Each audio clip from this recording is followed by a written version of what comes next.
Hola, ¿qué tal? Es un gusto saludarles. Mi nombre es Elías González y les doy la bienvenida a otro video aquí del blog Amanecer, blog de mística, filosofía, espiritualidad, psicología, movimientos sociales y una serie de cuestiones más que vamos abordando. En esta ocasión vamos a trabajar y vamos a continuar con la serie de videos que hemos estado realizando en torno a la historia de la mística cristiana. La última ocasión estuvimos trabajando, el último personaje que estudiamos fue Simeón, el nuevo teólogo, y ahora vamos a continuar con el inicio de la Edad Media. Bien, antes de continuar con la serie de personajes que vamos a ir abordando siguiendo el libro de Hilda Graef, es importante tener en cuenta la siguiente reflexión. Si bien no me voy a poner aquí a discutir el asunto de si existen o no existen las reglas históricas o las leyes de la historia, sí es prudente reconocer que en lo que respecta a los procesos sociales de las distintas civilizaciones y sociedades, podemos encontrar una suerte de constante en torno eh, a cómo los procesos de las sociedades primeros, por decirlo así, como que empiezan a florecer. Surge un acontecimiento, llámese un cambio político, un nuevo sistema económico, una nueva manera de entender la vida, por ejemplo, el surgimiento de una nueva religión, un movimiento religioso o espiritual o filosófico, etcétera, etcétera. Comienza, digamos, la vida social a germinar, a florecer en torno a estas nuevas circunstancias, pero muy recurrentemente lo que sucede es que después de cierto tiempo, las ciudades, los imperios, los reinos, las religiones inician también un proceso de complejización y por lo tanto de, en muchas ocasiones, corrupción o decaimiento y decadencia, ¿no? En ese sentido, es un poco también lo que sucede con otros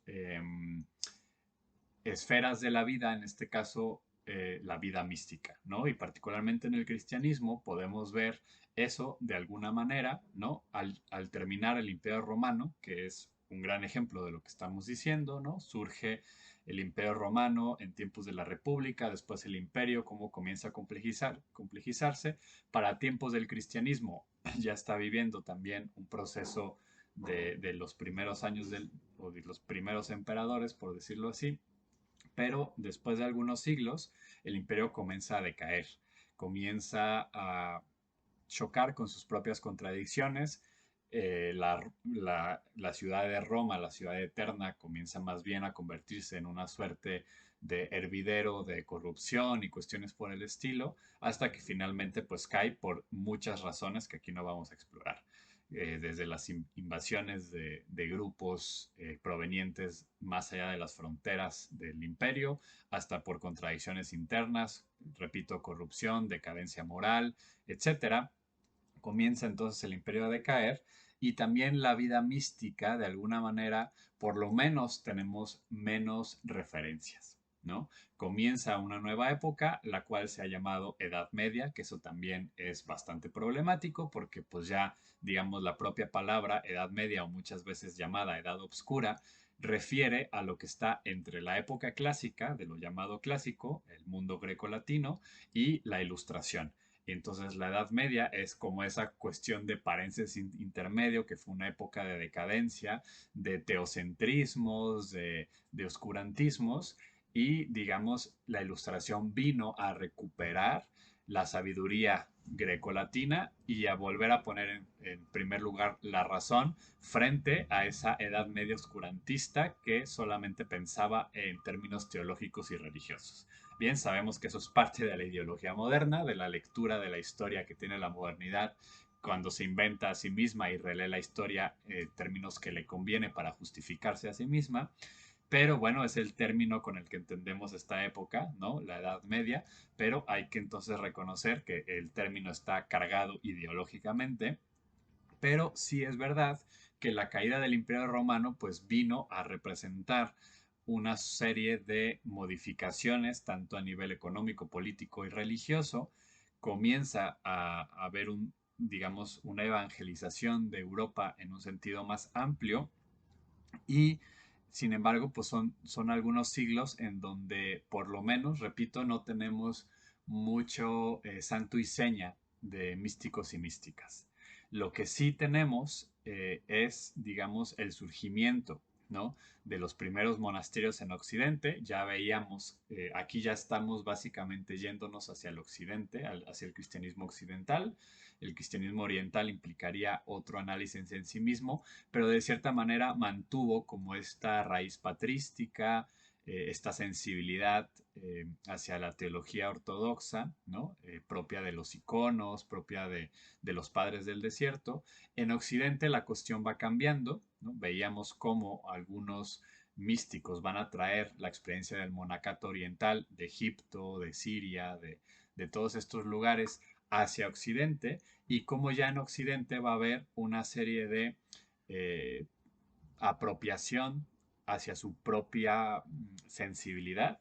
El imperio occidental desde tiempos romanos, pero ya después, digamos, el cristianismo occidental católico romano, siempre, digamos, desde entonces fue asumiéndose, fue caracterizándose más, enfatizando la dimensión racional, y por lo tanto también ha tenido modificaciones como más rápidas y más constantes frente al cristianismo oriental, en donde se ha hecho mucho más históricamente énfasis en la parte mistagógica espiritual, pero al mismo tiempo puede tender más a el estancamiento, o digamos a mantener, al esfuerzo por mantener la tradición constantemente de la misma manera. Entonces, en esta época de la llamada Edad Media, el cristianismo occidental va a tener muchísimos más movimientos y transformaciones. Se va a dar, por lo tanto, una suerte de paréntesis en la historia de la mística, que si bien se pueden recuperar bastantes cosas, no va a ser hasta tiempos de San Bernardo cuando ya podemos encontrar un resurgimiento de la mística. Pero antes de entrar a San Bernardo, justamente hay que entender esto que venía diciendo, de cómo pues algunos místicos que ya hemos visto en videos anteriores, y por acá les voy a ir dejando pues, los links de los videos a lo largo de este, para que los puedan revisar.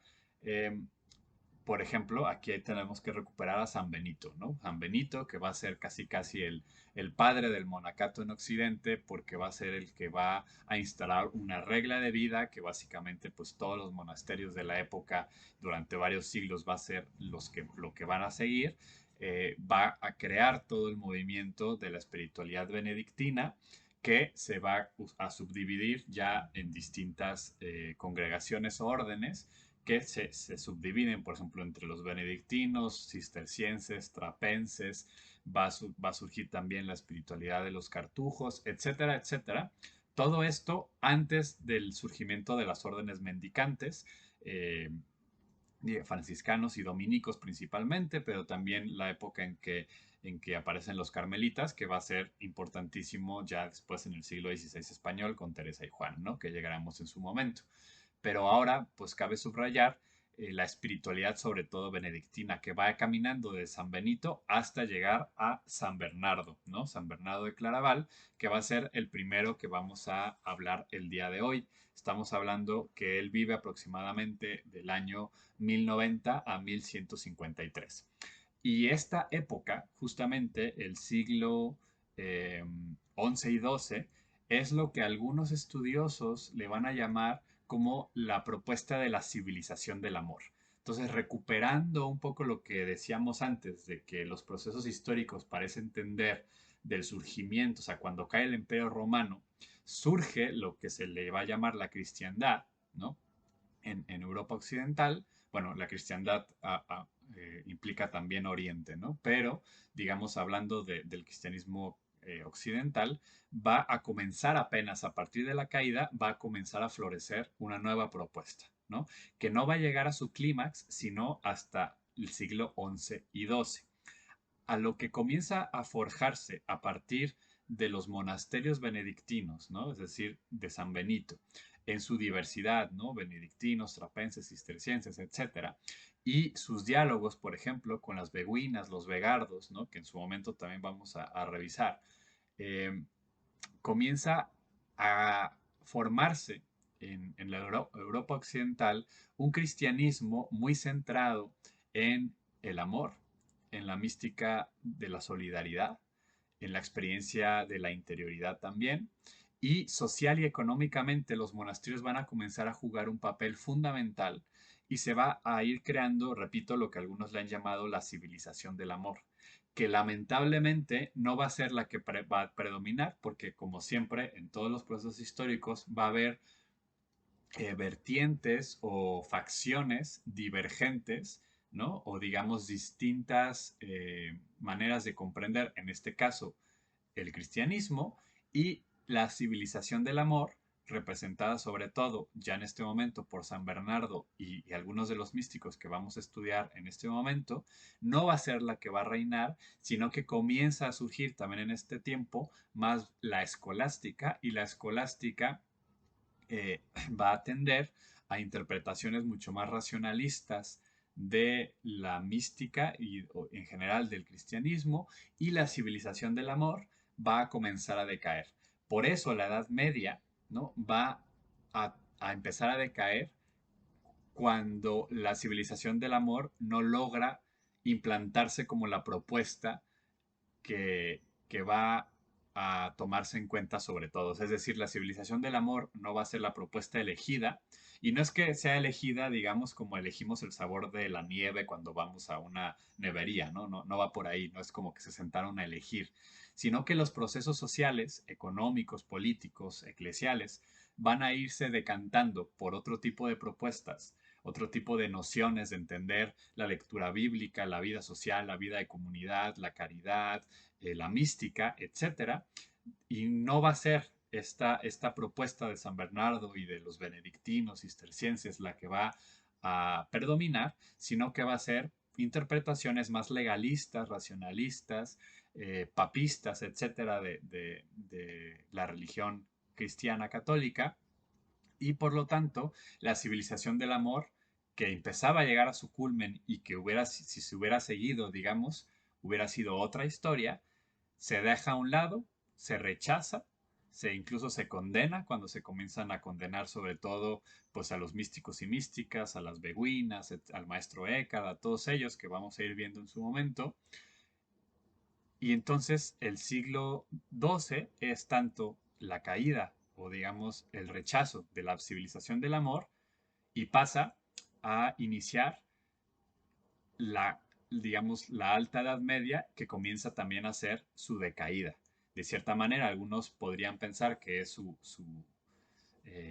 como el clímax, pero sí es el clímax, que por lo tanto también es el inicio del fin, ¿no? El inicio de la caída de la Edad Media. Y por eso muchos van a leer, entre ellos, por ejemplo, Iván Illich, el siglo XII y XIII como el inicio de la modernidad, porque ya comienzan a haber cuestiones que van a ser el preámbulo de la Edad Moderna, ¿no? Bueno, todo este preámbulo, lamento la extensión, es para entender la importancia de este siglo, ¿no? Y la importancia de personajes como San Bernardo, que repito, ¿no? 1090, 1153. San Bernardo va a ser un benedictino, pero que va a reformar de alguna manera y va a ser el gran santo de la época, ¿no? Amigo de papas, confesor de personajes importantísimos, fundador de cantidad de monasterios, predicador de cruzadas, y sobre todo gran teólogo místico, ¿no? Que va a aportar muchísimo, ¿no? Entonces, Bernardo, con su vida, su obra, su pensamiento, nos va a presentar un nuevo tipo de mística. Ya no es el padre del desierto, ¿no? Que está retirado, o digamos es como un gran, o ya se ha retirado al estudio filosófico teológico, o incluso los grandes obispos, ¿no? Que van a participar en los concilios, como por ejemplo Gregorio de Niza, sino que San Bernardo va a ser un hombre de acción, ¿no? Así nos dice Hilda Graef, es un hombre de acción, es un místico de acción, en donde la mística y la vida no van a estar separadas, ¿no? Y esto va a ser fundamental porque desde entonces esto va a ser uno de los rasgos importantes de la mística cristiana occidental. Ya no tanto el rechazo del mundo y el rechazo de la carne, sino que se va a entender, ya venía, digamos, hay algunos atisbos y hay quien pues, creemos que esto es justamente lo propiamente cristiano, ¿no? Esta no dualidad entre el mundo espiritual y material, o como ustedes le quieran llamar, pero sí que en estos momentos comienza con San Bernardo a ponerse más explícito y de ahí en adelante la mística ya no va a ser lo contrario a la vida, sino que la vida tiene, o sea, los máximos estados de la mística ya no va a ser la fuga mundis, el rechazo de la carne, sino justamente la experiencia de la vida en solidaridad en este plano, ¿no? Eh, entonces, justamente para San Bernardo, la vida mística va a estar fundamentada en lo que ya había estado presente en otros místicos y místicas, esta noción de que somos creados a imagen y semejanza de Dios. Y Cristo, ¿no? La humanidad de Cristo, que ese es otro de los rasgos que comienzan a estar muy presentes en la mística cristiana occidental, la humanidad de Cristo va a cobrar mucho significado, ya no el Cristo resucitado solamente, se va a seguir teniendo mucha importancia, pero digamos, esa era como la gran importancia de los padres de la iglesia, como la resurrección, sino que aquí el Cristo sufriente, el Cristo previo, el Cristo de la cruz, el previo a la resurrección, va a comenzar también a tomar un rol fundamental en la mistagogía, ¿no? Eh, por lo tanto, es una opción por el seguimiento al Jesús. No llamarlo Jesús histórico, porque eso es algo más de nuestra época, pero sí a Jesús, al Cristo de los Evangelios, ¿no? Eh, entonces va a ser como va a colocar el sufrimiento de Jesús y la humanidad de Cristo, incluso el nombre de Jesús, como parte fundamental, ¿no?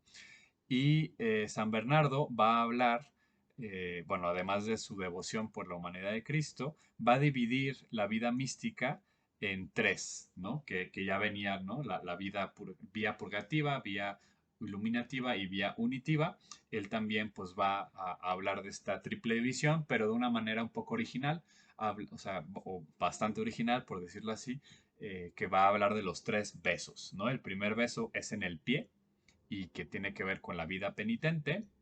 El segundo beso es en las manos y tiene que ver ya con los frutos de esta penitencia y cómo va surgiendo ya una vida, digamos, iluminativa poco a poco.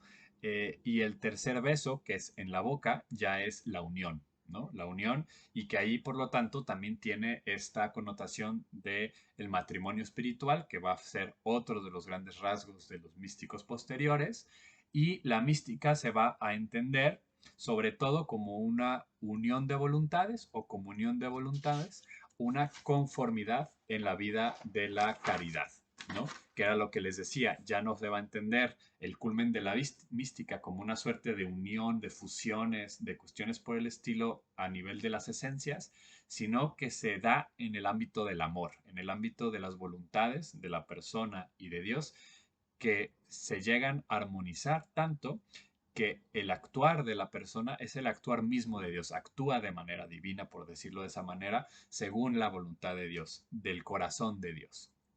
Eh, en ese sentido, contemplar a Dios no significa, dice Hilda Graeff, ver la esencia divina, lo cual es imposible, sino que significa simplemente esa imperceptible entrada de Dios en el alma que antes se ha descrito, que es la misma paz y tranquilidad y que lleva consigo el poder de la renovación moral y espiritual superior de todas las fuerzas humanas y angélicas, ¿no? Entonces, la experiencia de la contemplación no va a ser una contemplación, digamos, de Dios en tanto que Dios, sino que es una presencia que va transformando el corazón de las personas hacia esta conformidad de voluntades. Y por lo tanto, la unión mística es una unión sublime que pasa por la identificación con la humanidad de Cristo a través de sus humillaciones y sufrimientos para llegar a esta unión pacífica que se traduce en un cambio de vida representado en la caridad y en la opción por los demás. Bien, esto por lo tanto va a ser fundamental. A lo mejor a nosotros nos suena bastante cercano, pero fue San Bernardo, digamos, quien va a fortalecer esta visión y es la que hemos también heredado de alguna manera. Bien, vamos a pasar a un segundo personaje que es Guillermo de Saint-Thierry, que él va a vivir más o menos del año 1085 a 1148 y fue un íntimo amigo de San Bernardo.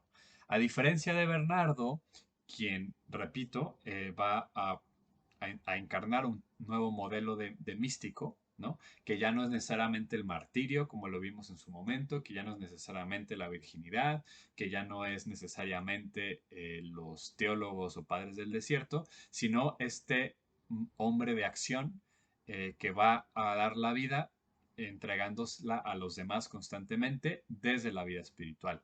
Guillermo de Santiago, por el contrario, o no por el contrario, porque obviamente va a recuperar muchísimo de San Bernardo y de la época, pero va a ser más intelectual, ¿no? Él va a ser más teólogo también. Apenas va a insistir en la devoción del Jesús humano, ¿no? Eso también, digamos, va a ser una diferencia frente a San Bernardo. La humanidad de Cristo para Guillermo va a ser meramente un escalón, un peldaño más hacia la unión mística más elevada, que a él va a describir como el hombre racional, ¿no? O sea, es ir creciendo en la racionalidad, por eso, repito, es más como filosófico él. Y el tercer, o sea, el primer peldaño es la humanidad de Cristo, el seguimiento penitente de la humanidad de Cristo. El segundo es ya como esta vida de oración que se va a ir eh, forjando el hombre racional, la persona racional. Y el tercer estadio o peldaño es ya la oración propiamente espiritual, que dice Hilda Graeff, en su total plenitud está reservada para la eternidad, pero tiene principio, ¿no? En esta vida mística aquí en la tierra, ¿no? Entonces, para Guillermo, perdón, la vida mística tiene como un doble aspecto. Es intelectual, pero también es una experiencia de amor. Y esto es importante subrayarlo porque también se comienza a dar en esta época, que si bien ya está presente desde el inicio, repito, en la mística cristiana, aquí también se empieza a subrayar que, que la unión con Cristo, la unión con Dios es a través de la fe y por lo tanto el conocimiento es conocimiento oscuro, pero es amoroso. Entonces es un amor cognoscente y un conocimiento amoroso. Y Guillermo de Santiago va a ser importante en este sentido, ¿no? El conocimiento místico, cito a Hilda Graeff, que el hombre recibe en los éxtasis, ¿no? En los éxtasis místicos, alimenta el amor. Entonces no se puede adquirir por ningún esfuerzo humano, sino por el gozo que tiene que ver con el contacto con lo divino, ¿no? Eh, entonces, amor y conocimiento para la mística cristiana va a ser una y la misma cosa. Se separan, pero están unidas en la dimensión mística. Bien, ahora vamos a entrar a dos personajes también importantes, un poco más desconocidos popularmente, pero bastante importantes en la historia de la mística cristiana, que son los que se conocen como los victorinos, son Hugo y Ricardo, ¿no? ¿Por qué victorinos? Porque ambos van a vivir en el monasterio de San Víctor, ¿no? Que estaba cerca de París. Hugo de San Víctor, que va a ser el primero, él va a morir aproximadamente en el año 1142. Entonces, repito, estamos en la misma época que San Bernardo, que Guillermo de Santiago. Va a ser un personaje importante del estudio de la mística. Él se va a dedicar también al estudio de la mística y va a escribir muchos textos fundamentales en torno a ella. Aquí Hilda Graeff nos recuerda que estamos, lo que yo ya decía, que estamos al inicio también de la escolástica. Y Hugo va a fungir un papel importante, pero de la primera escolástica que todavía no va a caer en lo que después, por ejemplo, llamamos las discusiones escolásticas, ¿no? Como cuántos ángeles caben en la cabeza de un alfiler. Que eso, pues bueno, no, digamos, no sería lo más relevante en la mística reflexionar sobre ciertos esos asuntos, ¿no? Pero sí es importante decirlo porque la razón, el conocimiento va a fungir un papel importante, ¿no? Ahora, la razón para Hugo de San Víctor no es la facultad más importante del ser humano, sino que, y aquí es algo muy interesante que va a recuperar posteriormente pensadores como Raymond Panikkar, pero que está presente también en otras tradiciones espirituales y religiosas, hablar de los tres ojos del conocimiento. El primer ojo, dice Hugo de San Víctor, es el ojo de los sentidos. Los sentidos nos dan conocimiento de las cosas sensibles, pero hasta ahí, digamos, esa es su función. El segundo ojo es el ojo de la razón y también es importante y llega a complementar el ojo de los sentidos, pero el ojo místico es el tercer ojo, es el ojo de la fe, ¿no? Y para Hugo de San Víctor, así como para también Raymond Panikkar posteriormente, en un sentido más contemporáneo, estos tres ojos no son opuestos entre sí. O sea, es decir, cuando se abre el ojo de la razón, no es que se elimina el ojo de los sentidos, el conocimiento sensorial, y si se abre el ojo de la fe, el ojo místico, no significa que entonces los dos anteriores quedan invalidados, para nada. Todo lo contrario, llegan a perfeccionarse todavía más, ¿no? Es la parte de la maduración. De hecho, de cierta manera, llegan no solo a perfeccionarse, sino a, por decirlo así, incluso a un nivel de, no solo de validación, sino de reconocimiento. Es decir, para llegar a abrir el ojo de la fe, tenemos que pasar por los dos anteriores, por decirlo de esta manera, ¿no? Hay que cultivar los sentidos de la manera correcta, hay que cultivar la razón de la manera correcta y solo así se abre también el ojo de la fe. Entonces, por eso es importante no pensar que el ojo de la fe es contrario a los dos anteriores y que los elimina, sino los lleva a su máximo esplendor. Y por lo tanto, habla en ese mismo sentido de lo que ya decíamos antes de la relación entre el amor y el conocimiento. Solamente se ama lo que se conoce y solamente se conoce realmente aquello que se ama, ¿no? Entonces, en ese sentido, pues tenemos muy presente esta mística del conocimiento amoroso. Lo mismo va a ser Ricardo de San Víctor, que él va a morir en 1173, es un poco posterior, pero contemporáneo a Hugo. Eh, Él va a tener también obras importantes de mística, como el Benjamín Menor y el Benjamín Mayor, que son justamente dos obras que van a hablar de los momentos de la mística, ¿no? Entre el Benjamín Menor y el Benjamín Mayor. Él también va a distinguir tres actividades de la mente, Ricardo: el pensamiento o la cogitatio, la meditación y la contemplación. Y de los tres, el pensamiento, la cogitatio va a ser el más bajo, después de la meditación ya es más elevado, pero digamos la contemplación es lo más alto y es lo que alcanza a figurar o a conectar, a encontrarse con las esferas más sublimes de la vida mística, ¿no?